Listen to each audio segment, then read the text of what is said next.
زکریا نے ہمیں سبق دیا، اگر اپنے گھر کو بچانا چاہتے ہو ذمہ دار ماں بنو، ذمہ دار باپ بنو۔ مگر آج کا باپ تو بے غیرت بن چکا ہے، جوان بیٹی کو بائک پہ باپ گھما رہا ہے، میک اپ کر کے، لپسٹک لگا کر کے، مسکارا چسکارا لگا کر کے اور سج دھج کر کے جوان بیٹی بائک پر باپ کے پیچھے بیٹھی ہے، بھائی کے پیچھے بہن بیٹھی ہے، پورے گاؤں کی سیر کرا رہا ہے اور پورا گاؤں اس کی بیٹی اور اس کی بہن کے حسن کی نمائش کر رہا ہے۔ وہ باپ بے غیرت ہے۔ اگر اس کی بیٹی اور اس بھائی کی بہن اگر اللہ کیا گنہگار ہوگی، اللہ کی قسم وہ باپ بھی گنہگار ہوگا، وہ بھائی بھی گنہگار ہوگا۔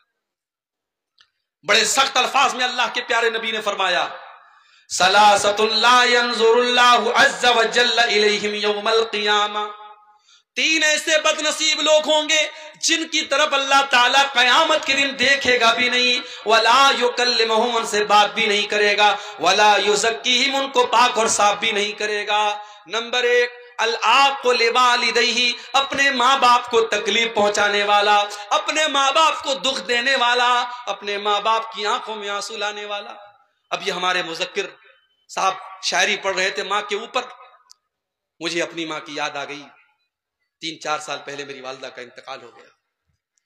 ماں بڑی انمول ہستی ہوتی ہے میرے بھائی، مگر ایک بڑی پریکٹیکل بات آپ کو بتا رہا ہوں، جب ایک انسان کی شادی ہوتی ہے، زندگی میں بہت سارے ایسے موڑ آتے ہیں جب وہ سوچتا ہے کہ میں ماں اور بیوی کے درمیان میں کس کا سپورٹ کروں۔ ماں کا سپورٹ کرتا ہوں، بیوی ناراض ہوتی ہے، بیوی کا سپورٹ کرتا ہوں، ماں ناراض ہوتی ہے۔ ماں کے قدموں کے نیچے جنت ہے اور بیوی میری دنیا کو جنت بنا رہی ہے، میں کس کو چھوڑوں، کس کو پکڑوں۔ ایسے موقع پر میں اپنی ماں سے کہنا چاہوں گا کہ اگر اللہ نے آج آپ کو ساس بنایا ہے اور آپ یہ چاہتی ہے کہ آپ کی بہو آپ کو اپنی ماں سمجھے، تو اللہ کی واسطے آپ بھی اپنی بہو کو بیٹی کا درجہ دیجیے۔ ہم سماج میں یہ عجیب معیار دیکھتے ہیں کہ داماد اور بہو جو کام کریں، ساس اگر بیٹی کے گھر پہنچی، بیٹی چائے بنا رہی ہے، داماد بچے کو گود میں کھلا رہا ہے، بیوی کا سپورٹ کر رہا ہے، بیوی کی مدد کر رہا ہے، تو ساس کہتی ہے ماشاءاللہ میرا داماد بڑا نیک ہے، میری بیٹی کا بڑا ساتھ دیتا ہے۔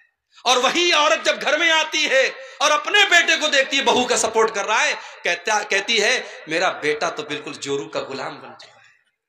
ڈبل اسٹینڈرڈ کیوں ہے، ڈبل معیار کیوں ہے؟ جو چیز آپ کی بہو، آپ کی بیٹی اور داماد کے لیے صحیح تھی، وہ آپ کی بہو اور آپ کے بیٹے کے لیے غلط کیسے ہو گئی؟ میری ماں، آپ کو بھی سمجھداری سے کام لینا پڑے گا۔